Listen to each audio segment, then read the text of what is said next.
boys the men. Pick me up out west, drop me off up north, light a switch and let's ride. About to grab that fifth, pick me up a couple runners riding through the south side. It's 606, whatever, land of the cheddar, the go is where I reside.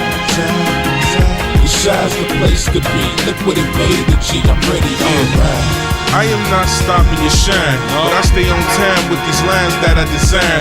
Look at you, acting like a real menace, you lame. You the type to rep the city, but you live in this plains. I got game, I figured. Afternoon, y'all. Welcome to the 606 Whateva podcast, where we touch on events and agendas around the world and feed it to you from a Chi-Town perspective. If you don't know who I am, I'm Big Mel, aka The Premise. Before we get into the actual podcast, let me just give you a brief history. This is the official first episode of the podcast, the 606 Whateva. We're extremely proud of it. We want any type of feedback that y'all have for us. We've been working hard on a weekly basis for the past 3 months, I think it is. So we're ready to go. So sit back. We have an extraordinary lineup as far as guests for you, and then we also have thought-provoking subject matter that will definitely have you tuning in regularly. So don't leave us. Stay here. Okay, Joe. And today we have a very special co-host that has strong insight on this hip hop situation and what's going on with it.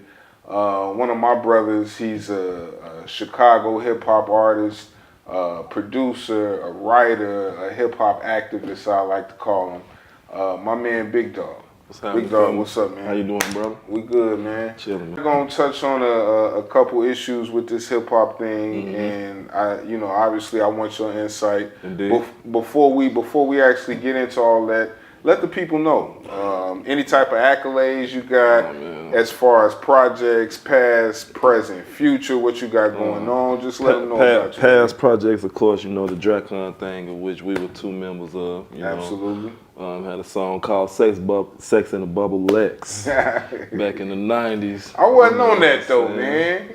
Yeah, but you still was part of the group, you know. Absolutely. That was a decent little successful song.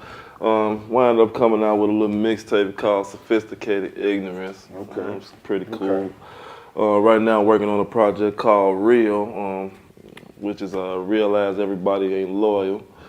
Man, just working hard, man, trying to bring y'all these visuals, trying to bring y'all this music, and stay enlightened, you know, and keep this hip hop thing going, because for some of us, it's the only thing we got. Absolutely, absolutely. That acronym is heavy too. Real. Yeah. Realize everybody ain't loyal. Indeed. It's a true statement. It definitely is, bro. So what we're gonna do is I'm gonna take us down a path as far as this hip hop thing goes. There's so many different avenues we could take because hip hop is always just the high beam when it comes to alert in regards to the music industry. The first thing I want to do, let's just start off because obviously there's going to be a certain bias. Let's just start off where we from as far as hip hop goes. I know some of my early influences, and I'll name 2 in particular: Big Daddy Kane and Rakim.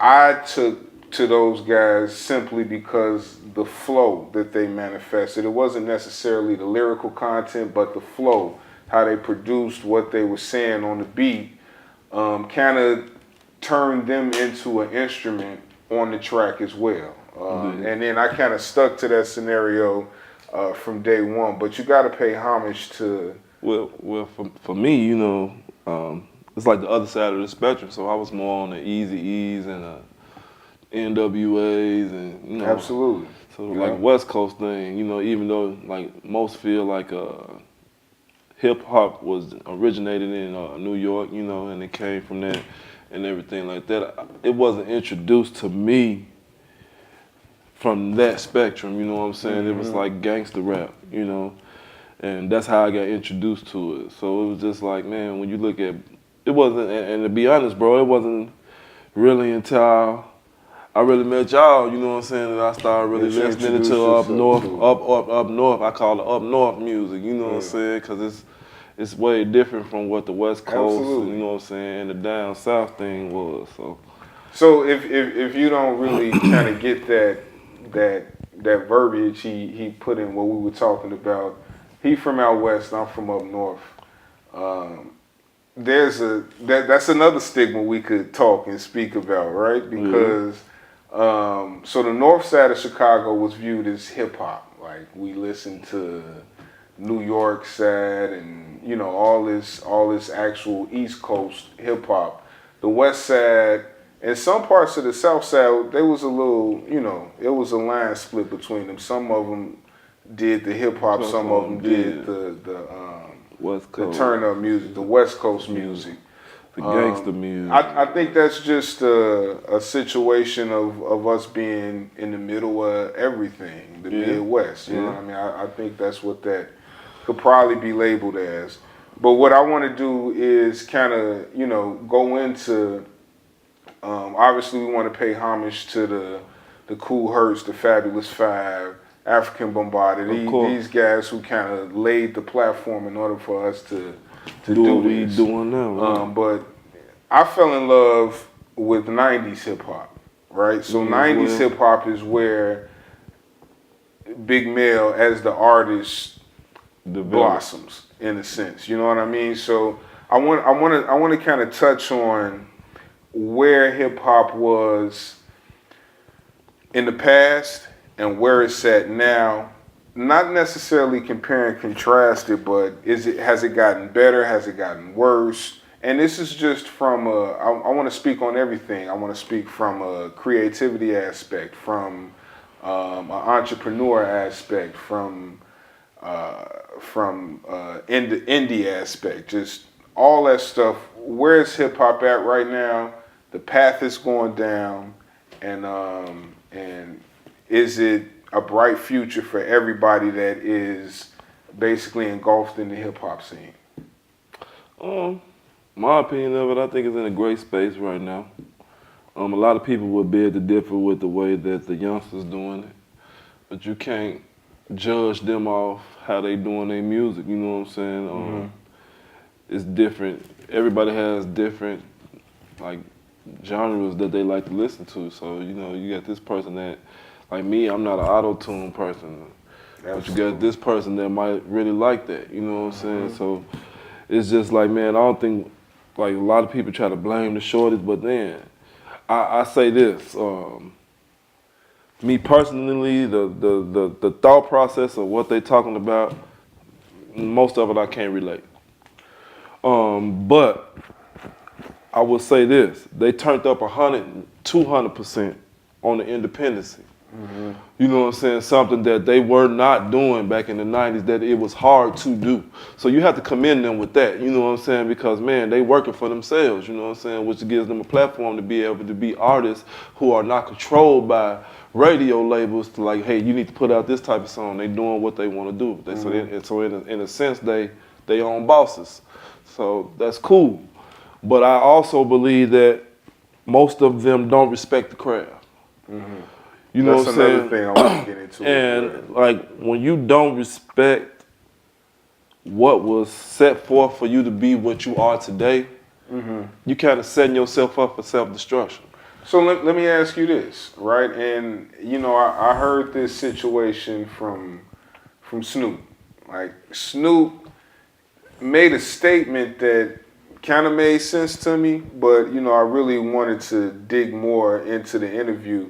What he basically stated was, when we were coming up in the hip hop game, the 70s, late 70s, obviously, because hip hop was basically, at that time, was supposed to be an extension of disco, basically. But in the 70s, 80s, our forefathers, well, the forefathers are the forefathers, but the people that we really looked up to and was trying to learn this hip hop from was teaching more, right?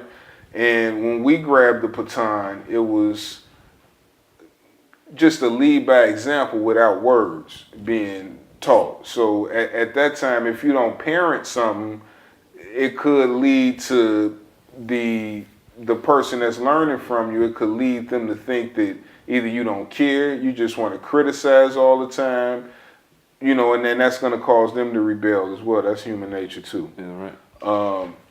So that, I guess that's what we want to, you know, hang out at for a minute. Is it our fault? Is it the older generation's fault that hip hop doesn't have the younger generation's respect? Because you've heard it all. Like, yeah, I'm better than him. I'm not gonna say that it's. How could it be our fault when the younger generations, they grown? Absolutely.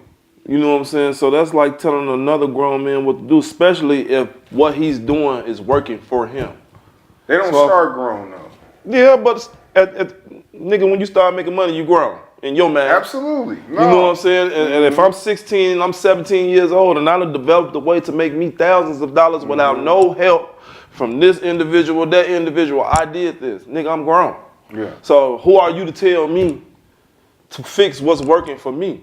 Yeah. As far as I'm concerned, nothing is broken. Yeah. You know what I'm saying? So I feel like, though, you have to be, even in that seat, with you being a 16, 17-year-old artist and you getting that type of money and that attention and everything, yeah, you're going to feel bossy. You know what I'm saying? Yeah. But at the same time, your mind should be on something. I need to learn more of what got me to this point. You know what I'm saying? Like, man, yeah, I respect it. Don't just shit on the old heads, or don't just shit on, you know what I'm saying, what was created before, because without that, wouldn't be where you at right now. You know what I'm saying? That's all I'm saying. Like, of course, to give respect, respect has to be given. Absolutely. You know what I'm saying? So I do feel like a lot of the old niggas, like, they prejudge. They prejudge before they even, you know what I'm saying, try to see the shortest perspective. So the experience always has to, I think, teach the raw talent or the talent or anybody that. So I always feel as though it's the experience's job to make sure the relationship is intact. Mm-hmm. You know, so if we don't have that, then, you know, I don't want to put the blame on all the old heads, but I listen to everything, and it doesn't even matter if there is good creative content. They just literally zone everything out and say, nah, man, they not doing it. This format isn't this format, so we not gonna accept it.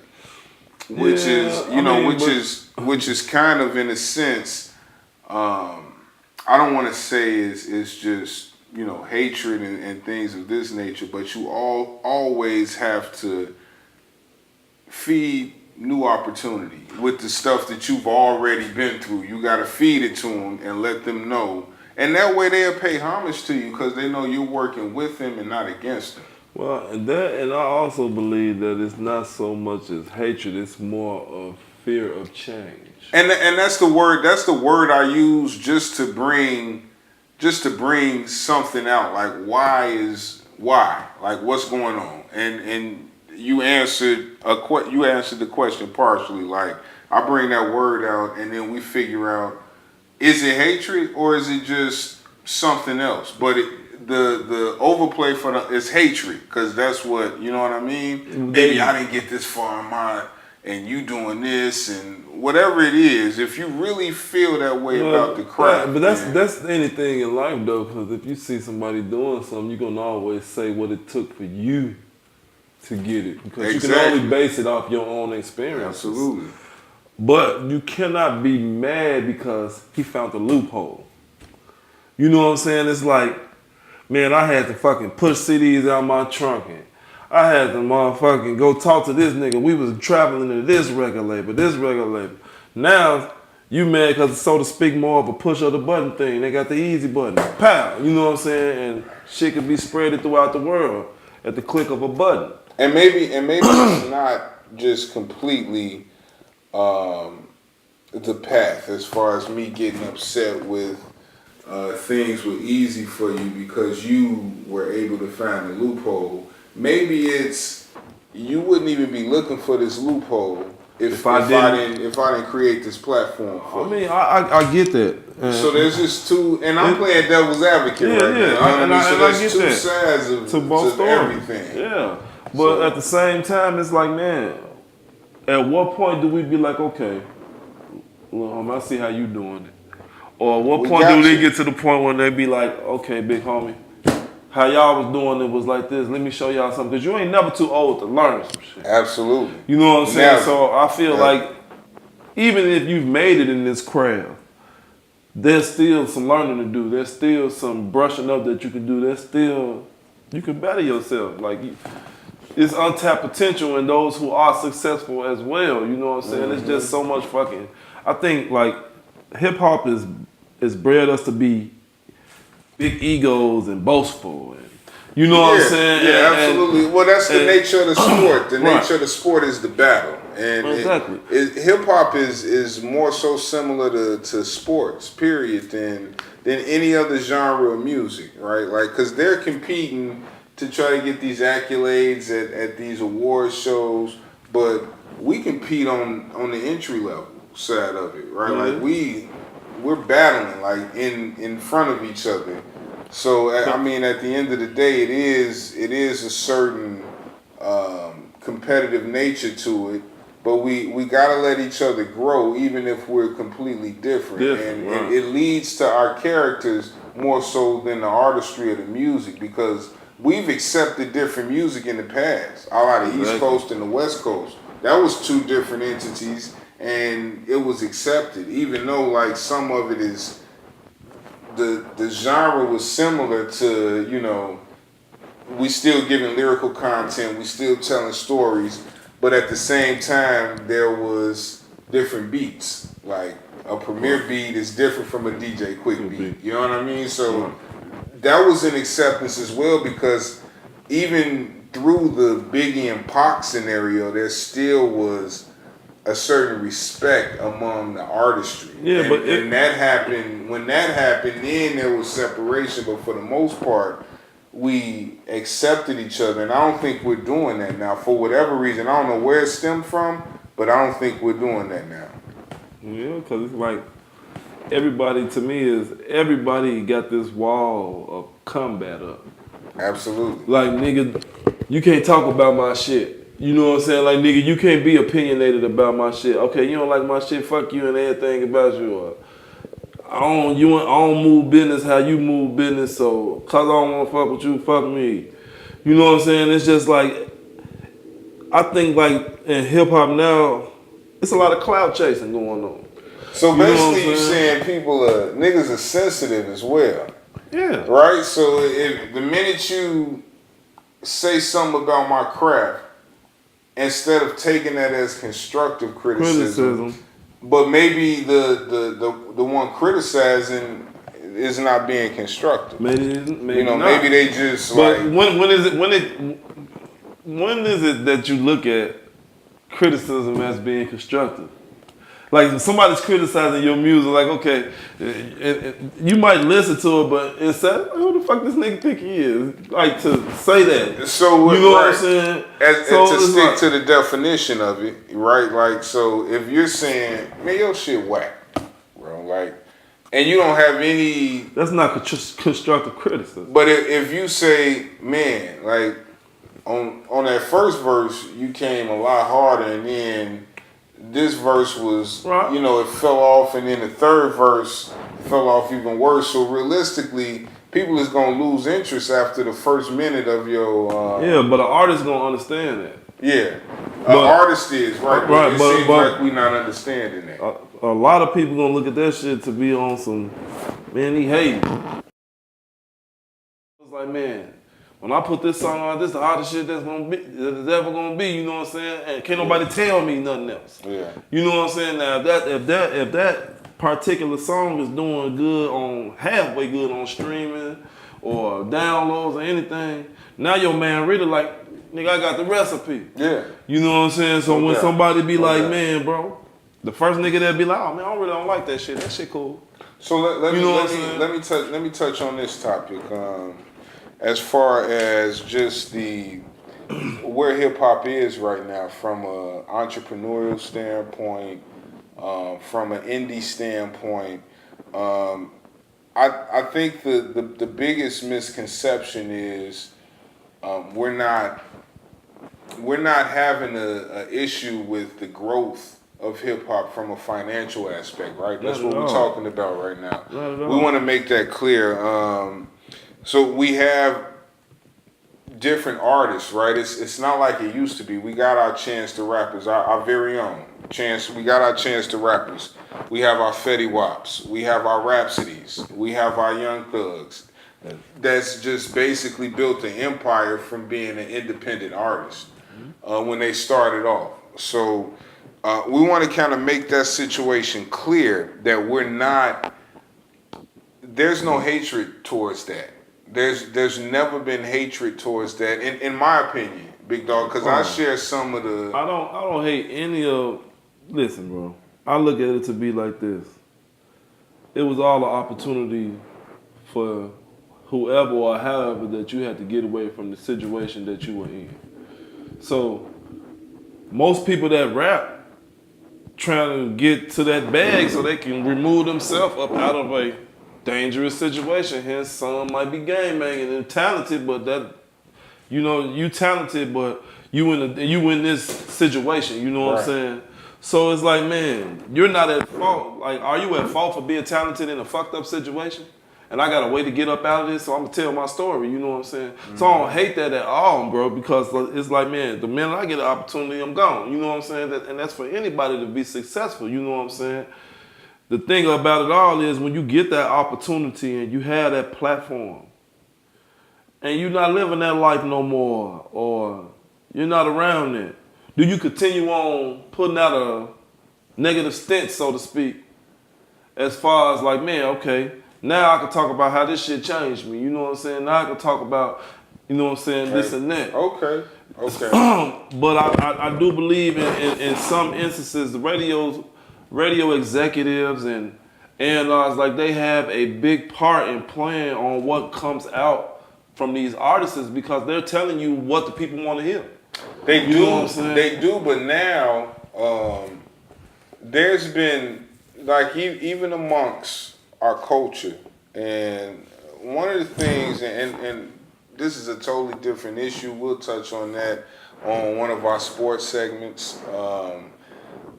LeBron James, how he's kind of changed the game as far as instead of having the owners dictate where I'm going to go, I'm going to make a big stink out of this situation and have everybody be waiting on draft day or free agency day to see where I'm going because I'm going to dictate that as opposed to having them dictate it. People didn't even know free agency day. But now you got people that don't even look at basketball knowing about it because he's setting his standard himself. And that's the thing with hip hop as well.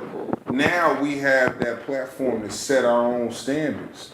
And if you use that platform to be uncreative, listen, there's no record stores anymore.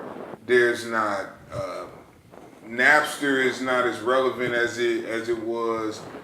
You can't just buy physical or just stream. You're going to be on a specific stream site now, right? And you can't go to the stores and buy physical copies, CDs or copies. So you have to understand, like, that's where some of the indie situation comes from, because you can get your music to millions of people without even needing a platform to get it to them. You hit a button, and you'll go to it. But with that being said, from what you touched on in regards to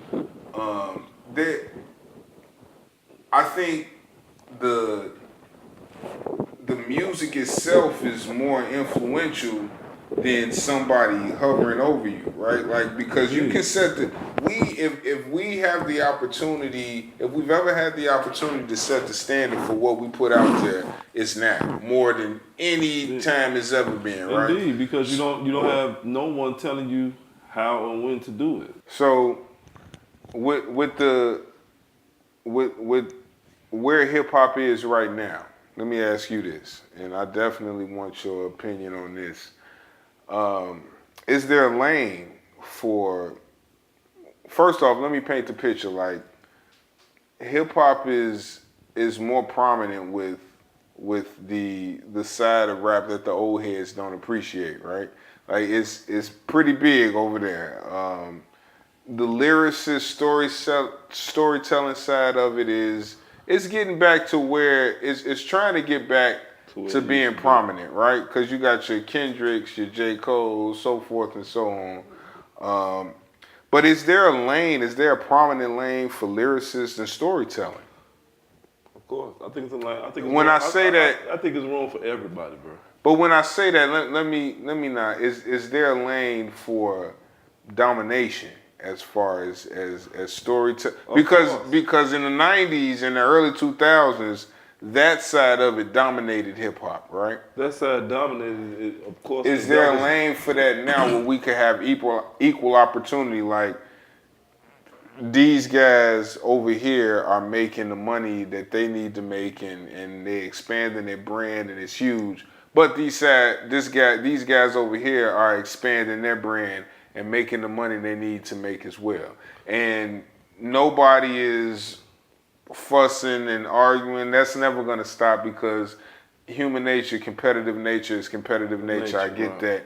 But there can't be any comebacks from I made this and you ain't make that because will there ever be a lane where the lyricist and the storyteller will get back to that 90s domination without stepping on the toes of what's going on now? Well, I believe it could be, but you have to take your focus of why you don't like the new generation. Take your focus off that. You know what I'm saying? Let them be them. Let them be original. Let them do them. And stay in your own lane. Yeah. You know what I'm saying? And if you feeling some type of way about how they putting out music, then don't interact with it. Yeah. You know what I'm saying? That's your choice.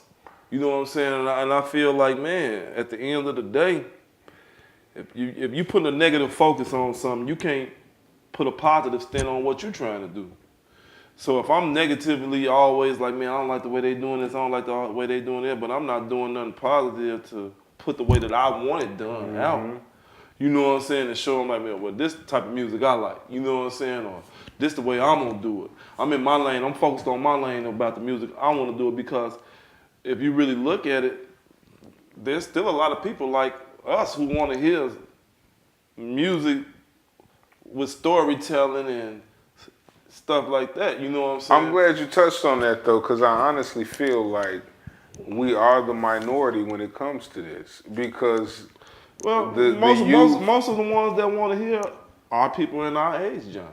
Exactly. So you have very few youngins that really into the hip. Like when you going into storytelling and battle rapping or like the history of hip hop, it's very seldom fewer of them that want to know about that. Yeah. You know what I'm saying? Most of them is like, man, fuck that, get money, fuck hoes, do drugs. You know what I'm saying? Because that's... We talk about that stuff too, though. Yeah, but let's be honest, that's life right now. It's just not hip hop, it's life. You know what I'm saying? And shit, like, so to speak, like when you putting out these songs, you creating a way, because when I hear that type of shit, like I can remember when I was coming up, like, man, when I heard shit, I want to be that. You know what I'm saying? But only difference with us, a lot of that shit wasn't attainable. With them, everything's attainable now. So it's like, when you rapping about shit like so that. So when you say what's attainable, are you talking about the drugs, the shit that you're talking about, the concept of music? Okay, so you like talking about like saying like I'm lifestyle is more attainable. Lifestyle, exactly. Okay. You know what I'm saying? And then when you really think about it, like say for instance, when I was listening to Eazy-E and he was talking about getting your dick sucked and robbing banks and all that shit. It wasn't I don't know about the robbing banks, right? But you was the getting, first part is always attainable. You could, right? But but like one too many motherfuckers around here able to get no guns and rob banks and all that. Whereas to now is every motherfucker you see that's talking about it, guns are easy to get. Yeah. The lifestyle, like man, lean is easy to get. Weed is easy to get. Dope is easy to get. You know what I'm saying? So like we steady parading this shit around. Oh man, that's what I like. And then not to mention the fact that they're not giving the negative allure behind all this shit. They only giving you the positives. I make money. I fuck hoes. I'm getting bread. I'm buying this car. I'm buying that car. So that's what they see. Yeah. You very seldomly see a motherfucker out here really telling the truth behind what the fuck come with all this shit. You know what I'm saying? Like you got a few motherfuckers that do it, but not in the young age bracket really. You know what I'm saying? Yeah. Like everything is party now, fuck tomorrow. You know what I'm saying? Because a lot of them really think like, man, I don't know if I'm gonna make it till tomorrow type shit. You know what I'm saying? So yeah. That shit right there, bro, and it's like, man, when you put that energy, you can put that energy out there. You know what I'm saying? And like, man, just like you can get fans that like us who gravitated to people who storytelling, it's fucking people that gravitate to motherfuckers that's out here, but they live in that shit. You know what I'm saying? Yeah, and that's another thing I want to touch on too is you know, the thing that bothers me about, you know, a lot of hip hop is there is such a bright light shined on. Be real. Whatever you saying, if it come out your mouth, be real. And I really think that's our influence as far as how the hip hop scene is given and tossed to. Because believe it or not, we have an influence on how you gonna receive hip hop. Because they look at us and see how you want to receive. But you know what we forgot, being the messengers of that be real statement? We forgot to tell y'all that everybody's definition of real is not the same. Absolutely. But that's the problem, right? But there's one definition of being real. Everything you speak about, you better have done it, or I don't even know what, you better have done it. That's what you do. If you talk about that, you need to be living that life. That's just an incorrect scenario when it comes to music, right? Because music, everybody that lives that type of life can't do the type of music that a person that doesn't live that type of life does. So you have to just understand and get that. And there are all the other genres of music get that, they understand that. But we have an issue with grasping that because we are saying, I don't want you rapping about the city of Chicago, which none of us own. That's another episode. But I don't want you rapping about somewhere where I reside at if you are not saying and doing the shit that I see every day. You know what I mean? Right. So, but it's still art. At the end of the day, that's what we have to realize. It's still art, and it's like I said. And that's why our craft has grown without us even understanding or getting it, because people want those they want those portraits, but they don't care if you actually live the portrait that you painted. They don't care about any. We do, but they don't. And that's where I think hip hop is growing at, because there are different genres of people and cultures that are purchasing it, and it's not just the minority purchase. It's entertainment. Exactly, for them, bro. Yeah. You know what I'm saying? And it's like, how much of the bullshit do you entertain though? Yeah. You know what I'm saying? And then, so to speak, it's like, you kind of like ain't got no choice, because shit, if you taking somebody, most of your average artists, rappers, singers, whatever, come from the fucking slums, the ghetto. Mm-hmm. You know what I'm saying? So we're not used to having dollar signs. Now you got motherfuckers throwing money at you. Like, bro, I'll pay you this much for this, pay you this much for that.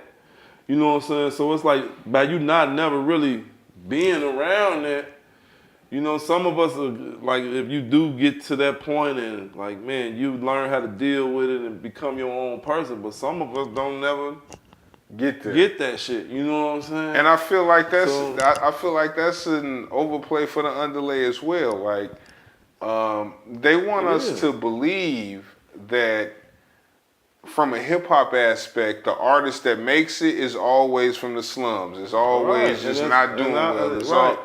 But that could be an artist that has lived in the suburbs, had his mother and his father in the household, went to college, learned the game, did mastered in business or whatever he mastered in. There are artists like that. Indeed. You know what I mean? But there are also artists who are authors. Absolutely. You know what I'm saying? And came from the slums too. Yeah. But we just fixate that side of it and don't understand, like, okay, we've created a platform for this hip hop scenario to be bigger than just us. Right. You know, and we have to accept that if we wanted to move along and get bigger and bigger and bigger. We could keep that battle mode, competitive nature amongst us, but this person won't understand it unless we give it to them, like on a silver platter. Right. And it shouldn't be like that for some people who not from here, because they just want to hit them. They want us to they want to tour down to where we at and what's going on with us. And what does it matter who gives them that tour outside of us, right? If the music is good, if the platform that we provided to them they're taking advantage of, right. If they're being creative, take them down that tour, even though you really never been there, did what you talking about. Right. You're a storyteller. Like Jurassic World, I just went to see that yesterday. Steven Spielberg never seen a damn dinosaur in his life. But he writing about it, and there's been sequels. I think this is the 5th one now. And nobody is questioning him. Like, you never seen a dinosaur, so why is you... But we tend to get into that real heavy within ourselves. And I think that's more so comes back to the stigma of men. Live what you're talking about. Like, I'm glad you said stigma. Absolutely. Because that's what it is. It's a stigma, bro. Because, like, I don't give a fuck what nobody said, and I say this shit. Everybody that's fucking out here rapping about clapping motherfuckers and they sold 100,000 fucking million drugs, and everybody not doing that shit. Right? Absolutely. Now, you might have been around niggas who doing that shit, or you've seen that shit, or even to prove your point about it. Or to prove your point about you'll go shit. get, absolutely.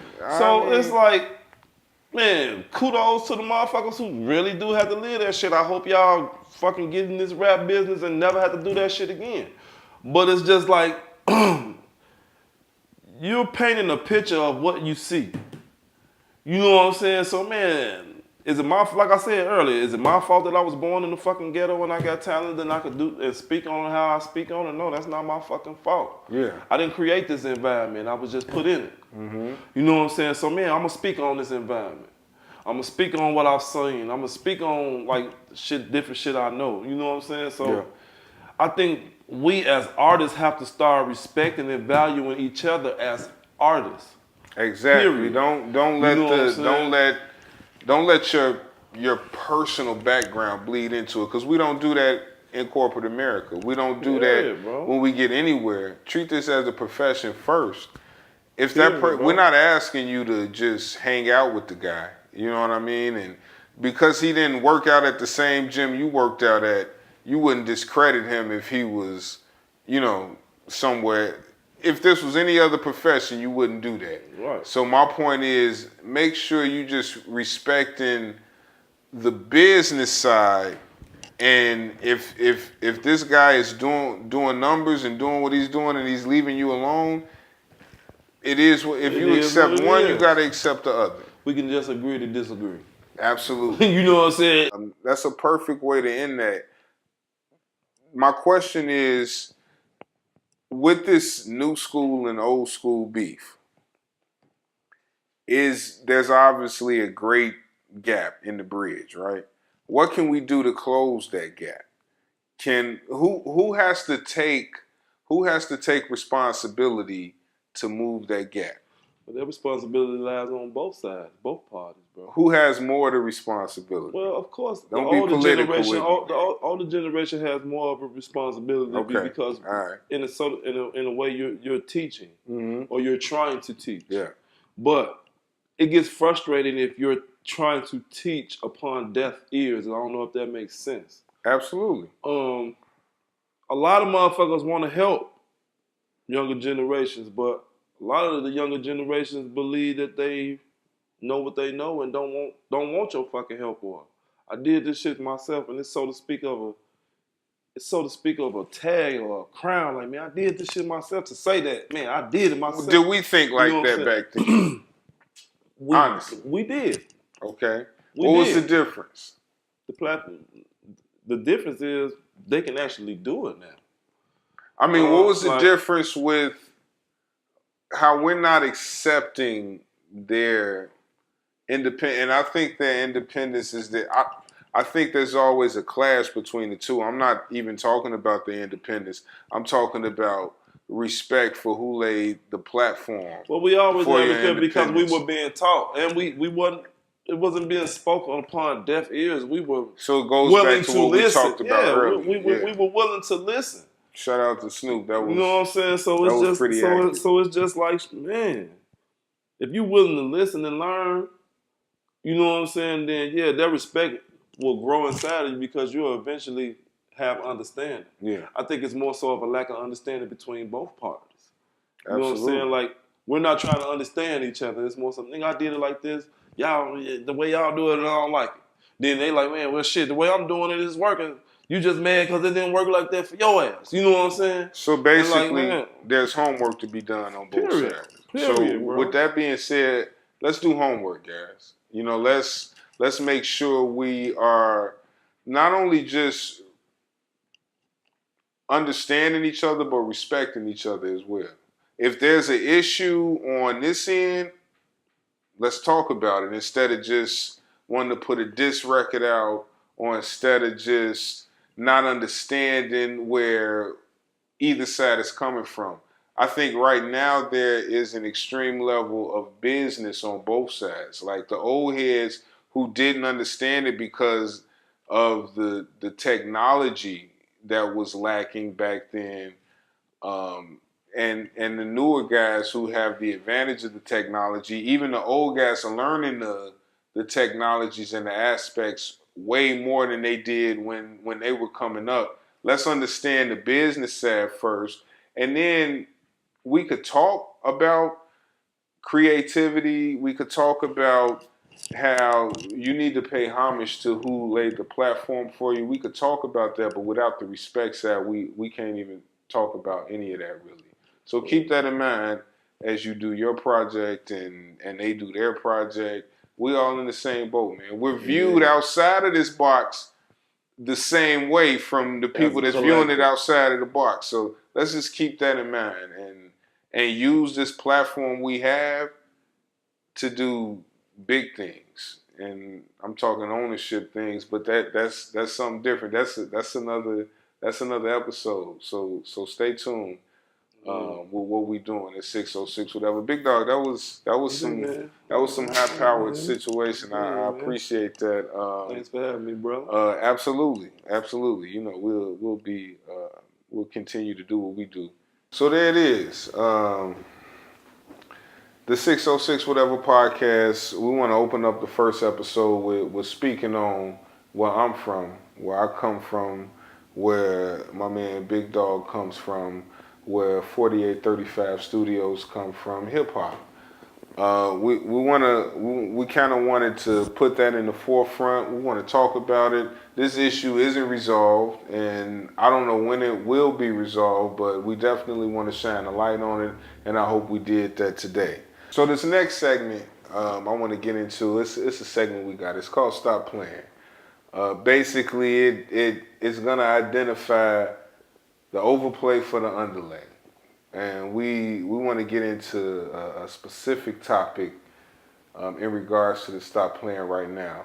So about a week ago, I read a blog on BET.com where they were basically saying hip hop is better than ever. And then they went into listing different reasons. I think they had a top 7. They listed this. They went to list different reasons as to why hip hop is better. It talked about the revenue. It talked about old artists are still remaining relevant. It talked about how many indies we have as far as artists and entrepreneurship.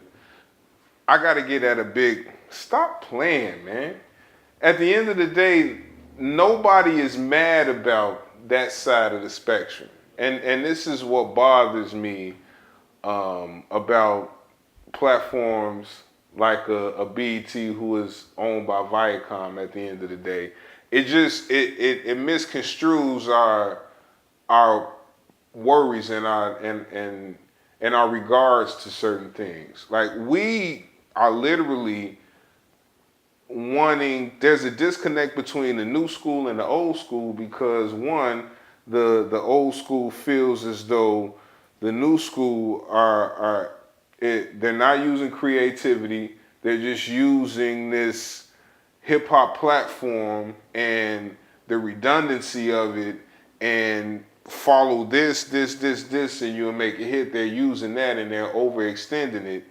And the new school is mad at the old school because we are just not communicating properly. But it has absolutely nothing to do with the success. They want to turn it into a hatred battle. And that's, I honestly don't think that's what it is. So stop playing with that blog, BET. We'll leave it at that. I just think there's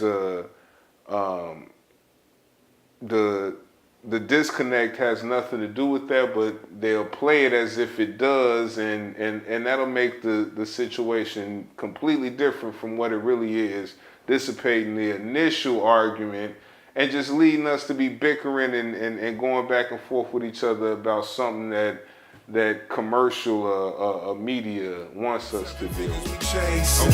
The greatness started off in a base. Complacent, they happy with mediocrity. Said I'm faced with little people that count on me. Bigger picture monopoly. Credit is on the rise. Invest in the paper properly. Watch it double in size. Surprise, the vision is in my eyes.